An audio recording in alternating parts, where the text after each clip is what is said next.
joined with us on our closing day. We call this day Replay. It is a reflective hour to notice and share what we started out to do, what we have now, and also for all of us to venture around and see these and experience these exhibits one more time. We also love hearing from you, your experiences of this exhibition, of arts-based research in process or arts-based practices. And we always love your feedback, so please reach out with that. And do we want to go around briefly and just share what everyone's done? I will also mention that our collective is 18 strong. 11 people participated from the collective participated. There's 13 total. 13 total? Participated, yeah. Yes. Oh, fantastic. Yeah. 13. We have some honorary participation this year too. Right, Yes. so we have 11 stations and we have Yes. 13. Mine's virtual. Lindgren was an amazing documentarian. Fantastic. We've been around for 4 years, so we also have some alumni who have contributed to the stations and continue to remain active in the collective, which we love. So why don't we just go around? Maybe we could start with Holly, if you want to do it. Sure. And just so everyone knows, we are live streaming this on Zoom, recording it, and that will live then on the UAS website, the Urban Arts website. And so don't be shy of getting in front of us with the camera. Just go for it. You're not blocking anything. That's what I said. I said to Lily, I was just like, go for it.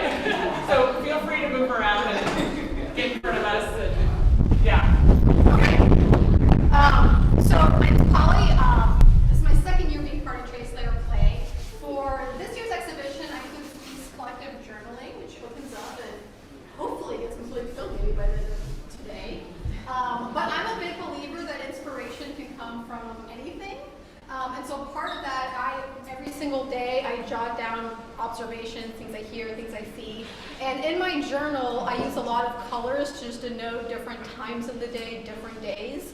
I wanted to see what that would look like on a larger scale, but also as a collective process. So even though I began this journal, this no longer belongs to me, and instead becomes just a record of a time and place and all the different things that we wanted to write and mark down to remember, or things that we wanted to observe. That's pretty much it. So if you haven't, I would love to have your contributions to the journal. Do you have any reflections on what happened so far? I know you just got back in to see There's a lot to read, so yeah. not yet. I think it'll take me some time to kind of get through the information.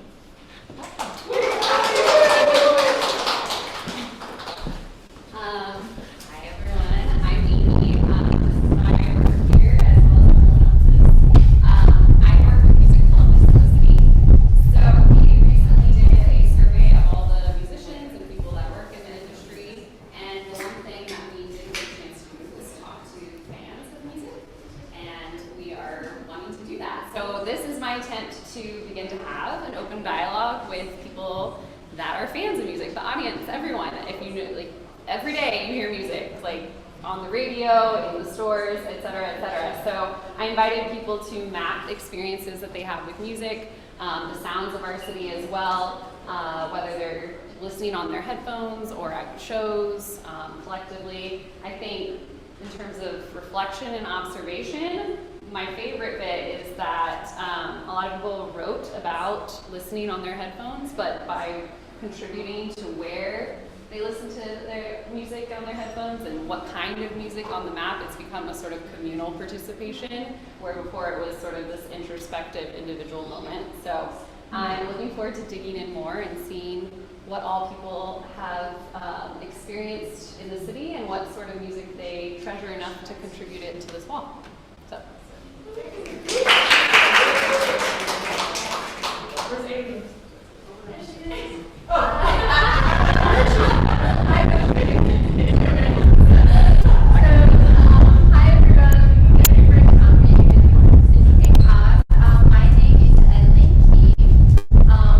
This is my work, and this year I want you to bring some fresh eyes into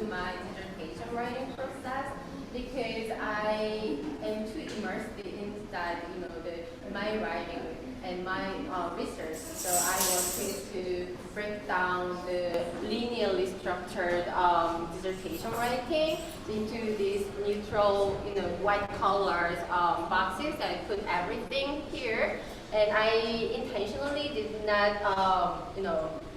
provide clues what is from and where it's from. So actually, each color is from same chapter, but as you see, there are so mixed the color variation I have. So this is the new connections so that I can be inspired from the published fresh eye. So definitely I will use these new connections into my data analysis process. And also the most impressive connections I found is like from middle schoolers basically. So I've never been, get any feedback from middle schoolers about my research. So without this chance, I've never, experienced this kind of, opportunity to get really, really fresh eyes. So it was really good experience. Thank you.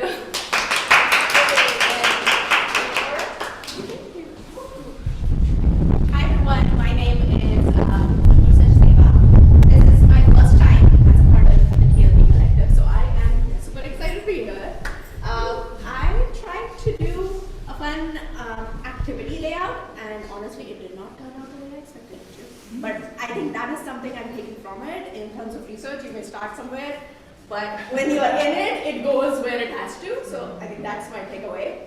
I come from India, so I have a little multilingual background, but when residing here in the US, I'm constantly translating in English, and that is what I'm exploring here. But I chose the material clay, and it ended up being one of, I think, the most colorful inviting stations in this space, and I love that. But I was expecting people to actually, if we can focus here, I don't know, but to actually make the letters out of this, and it has turned out to be, I want to make what I write, and it's okay. So I am going to continue this exploration a lot more, but I'm trying to think if the translation that I do that stresses me out constantly, which is not even something that is just for me or it happens with me, how can I bring it back to the classrooms and support students? I'm thinking about accessibility. I'm also thinking about just the mental support of a community that we can bring together for classrooms too. So we'll see where this goes. And I'm excited about everyone else's work here too. And things have moved around, which is fun too. So thank you.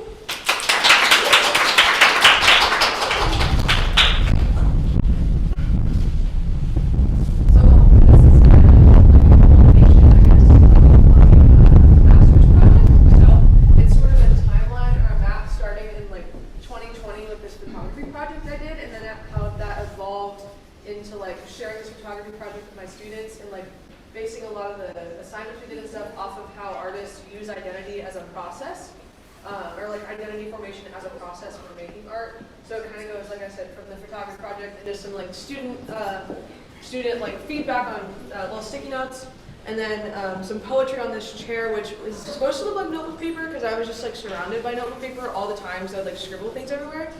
And then underneath this little like sheer tablecloth, people were invited to like write a story that shares their identity or is like a piece of their identity or some way that they like found a sentence that they resonate with.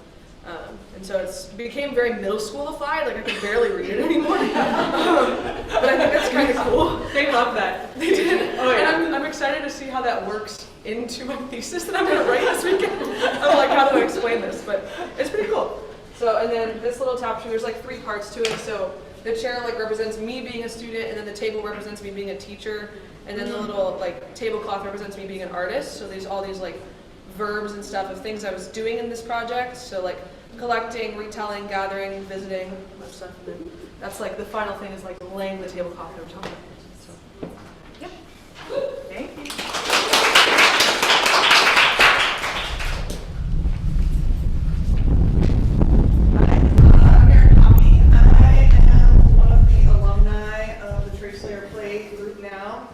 I graduated this past summer and have participated in a few different years, and I used it to explore my dissertation, which was the creative and embodied experiences of arts administrators and how that affects their work and practices and policies in the field.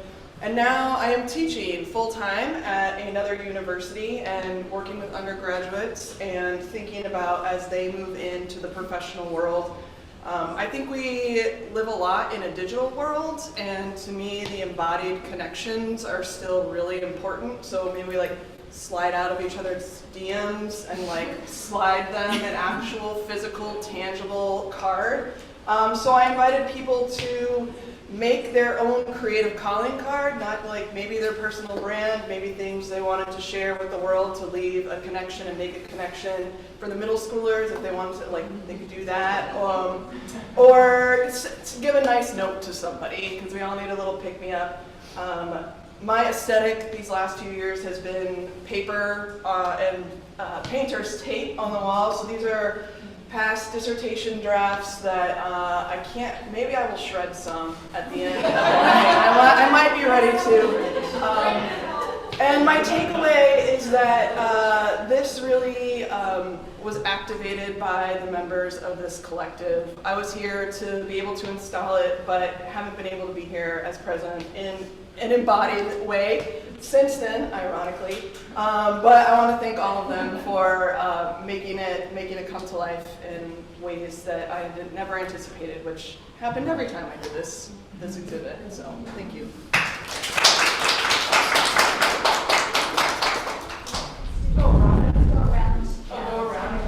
Sure, so we're right next to your thing.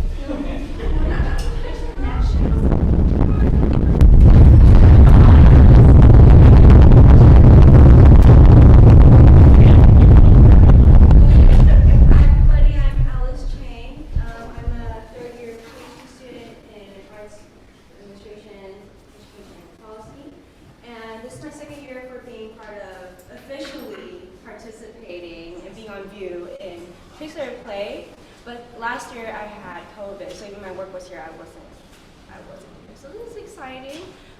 So my research, I'm interested in how we teach about topics about race, ethnicity, gender, sexuality, all these topics about diversity through visual arts. And so what I've done here is I've collected texts that are assigned reading in GE courses here in Ohio State that kind of cover that. So these texts are related to identity, about spectatorship, so things like that. And some of them are a bit jargony, some of them are a little bit more narrative. And I'm interested in seeing how people react to the text and whether or not they can resonate with it and find words to express what they understand, essentially what representation is, so seeing and being seen. So something very broad, but really interested in how they react to it. So big, broad prompt, but that is the context of it. And this is blackout poetry, so I didn't specify that. All right. Hi, I'm Nupur.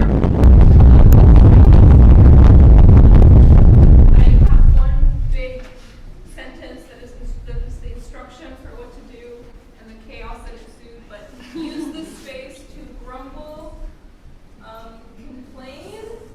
No, I didn't mean to complain. No, I meant to identify problems and provide feedback. And so that's the whole point. Well, let me explain this. I'm in the doctoral program. This is my last semester that I'm here, hopefully graduating. And so it's been a period of a lot of frustrations. When things need to wind down, you have to make a lot of decisions towards the end. And it's just been a lot of frustrations. And I realized that complaining is a nice group activity. It's what one does around the water cooler. It helps build connections with other people. And when it's positive, it's what Robin reminds me always. It's not complaining, it's problem identifying. And so as a designer, that really resonated with me, and I realized that a huge part of fixing problems is finding out what the problems are, and you can only do that. I mean, the social manifestation of identifying problems is complaining. And And that's really how trace layer play started in the first place. The four of us were complaining, and then we were like, let's stop complaining. Let's do something. And this was the way that we tried to solve that. So I urge you in the time that you have here to come and read what other people's problems are. There is a good mix of the problems of the 12 to 15-year-old demographic. And those are really interesting. Some are quite heartbreaking, honestly, but some of these are really insightful as to what challenges people go through. And they're not, you know, some are, the scale of them is different. They're not all happening on the same scale, but I don't know, all of them are sort of insights into our humanity and a chance to connect, support, and be there for each other, and hopefully seeds to community. Thanks.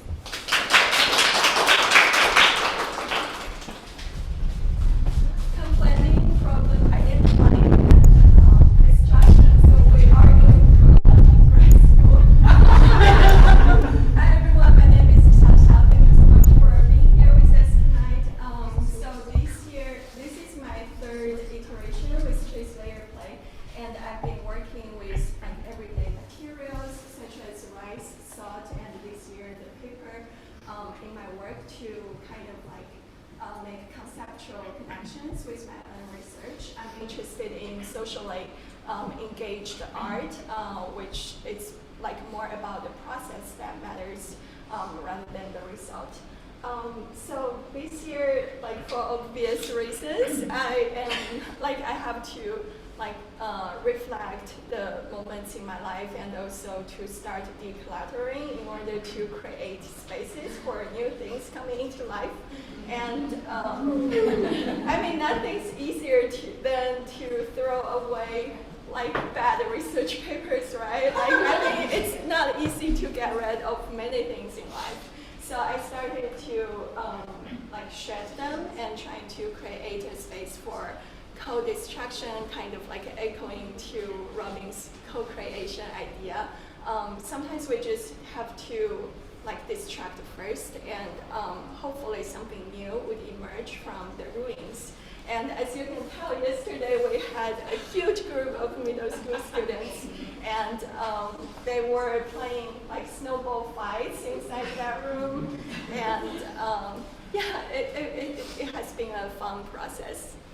Thank you.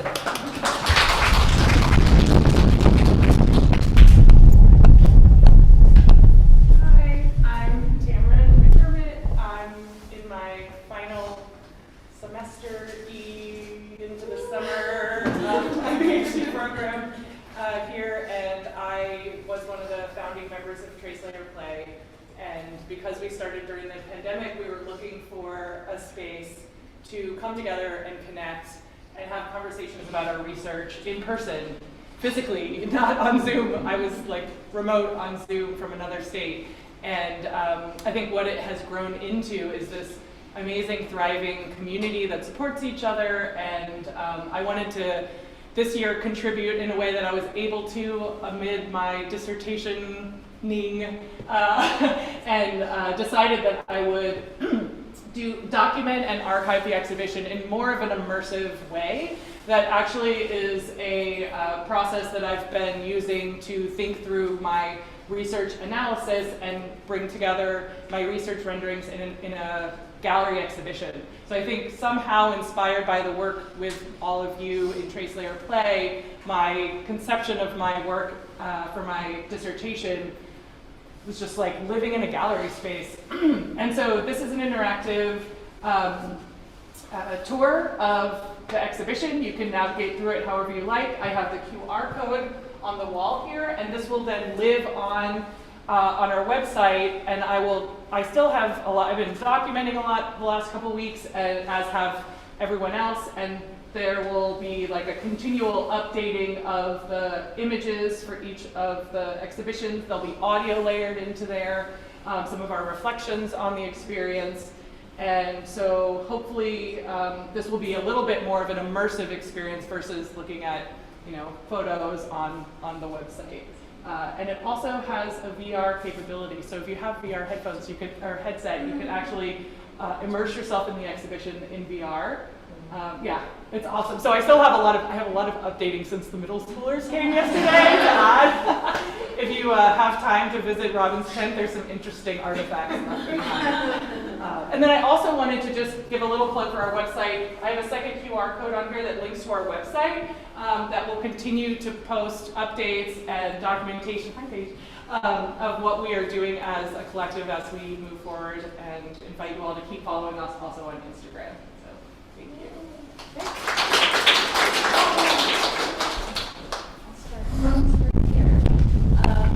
Hi, my name's Robin Gordon. I am one of the co-founders of Trace Layer Play. It started in the pandemic, but we realized pretty quickly as the collective continued to grow in that post-pandemic or quasi-pandemic space that there's really a gap that I think a lot of researchers and graduate students experience, and so we continue to learn together. What is that gap? How do we fill it together? What does it mean to be doing this work?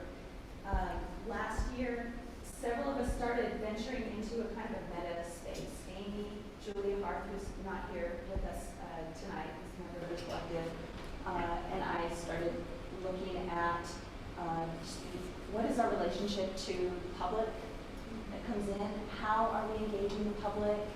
What is it to welcome the public into a space like this that's not, it's not finished art. It's something else. And how do we let them know at the get-go, this is for you? And so last year, my contribution was a co-creation station. And we have it, it's back. And I feel like it's maybe just part of what the exhibition is now. It just seemed like it's something always needed to be there. So this includes almost all of the materials that you would find around the space. And there are explanations on the table, around the table, of each station's work that says the name of the person. It's all in complete sentences, but what materials the person is using and to what end or with what practice. And then there's an invitation, how might you use these materials to engage with that person in an arts-based dialogue, or use different materials to weave two together.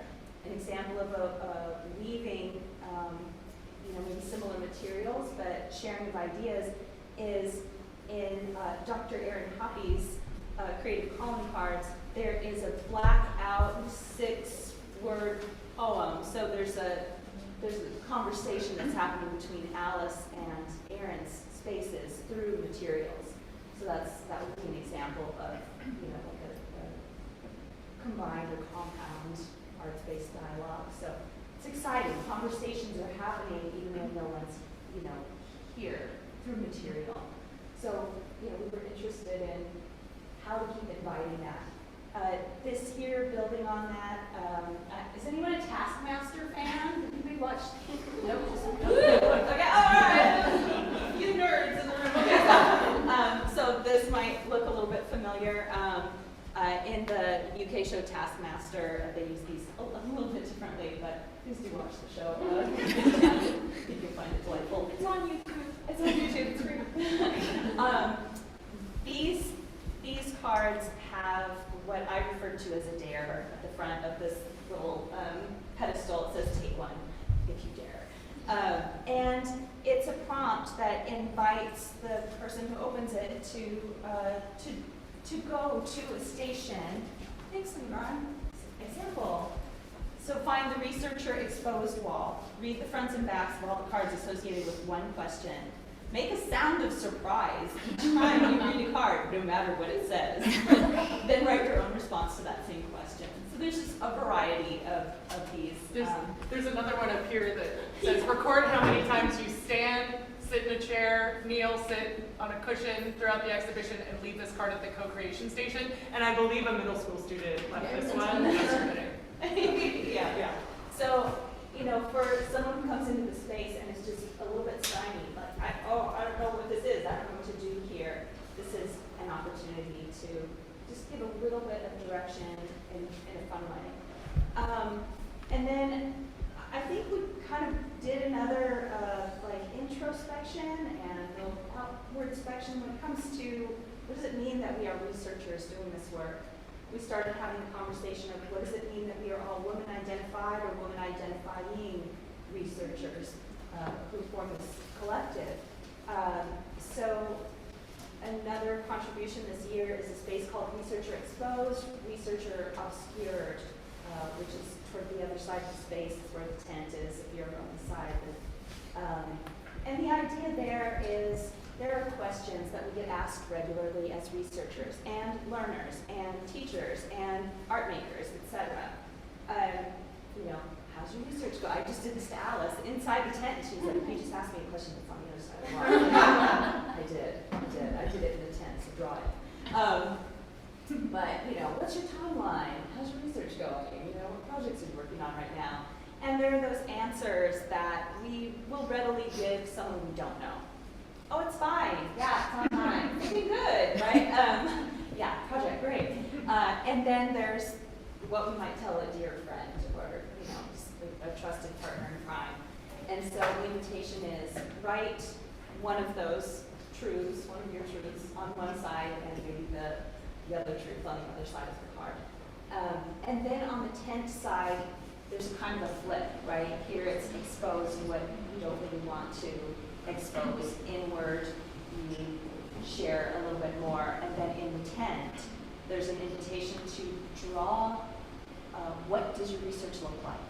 What does a good day of research look like? What does a bad day of research look like? And that connection of drawing, you know, just let the words go and try and draw it. It activates a different part of mind and self. So there's this idea that it can awaken something else. On that side, it's obscured so that there is the privacy, right, to enter into a space and be unseen in order to be seen, as opposed to on this side where you're completely exposed on this flat wall, and so the way to hide is on the back side of the card. And it's been really lovely to see throughout the space the ways in which I'm really noticing how people are thinking about what it means to be a researcher, what it means to be a researcher in Trace Layer Play Collective as opposed to the other spaces. And also, Amy, I keep looking at you because I had the opportunity to meet your boss the other night, who you brought in to show your work because it's applicable to what's happening in your work right now. And so thinking about those extensions, I did the same thing this morning. Okay. And yeah, so I took and it worked well. There's a lot of excitement about it. So thinking about what are the futures of our research as, you know, just streaming out of this space. Tamryn, would you like to talk about the last? I think this is the last. Yeah. I just wanted to mention, Jasmine is unable to be here tonight, but this is Jasmine's beautiful work. We've been enshrining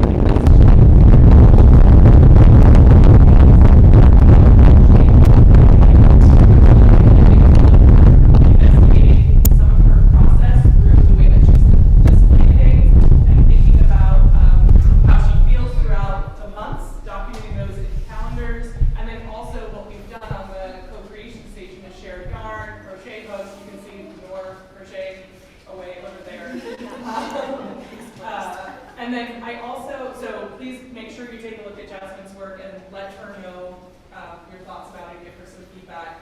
I also wanted to thank on behalf of Trace Layer Play, the Free Center for supporting and funding some of this work. And then also the Department of Arts Administration, Education, and Policy, also for funding and supporting us. And then lastly, a great supporter of our work for the last 4 years has been Urban Art Space. This year was amazing. They invited us to come back without submitting an application and come back for 2 weeks instead of 1. So we feel like we've been doing something right, and you know, hopefully it's working for the community. And so we really are grateful for the team. All of the interns that are in here throughout the week have been fabulous. Bree has been amazing. She's been like our star. She's been amazing. But thanks to everyone, Lily, and thank you guys for being here tonight to support us. Yeah, especially I do want to thank everybody for braving the unusual and kind of freak weather that we had just out of nowhere. It's raining /snowing/hailing. /windy. So thank you for being here in person. It means a lot to us. Yeah. I think that's, is there anything we're missing?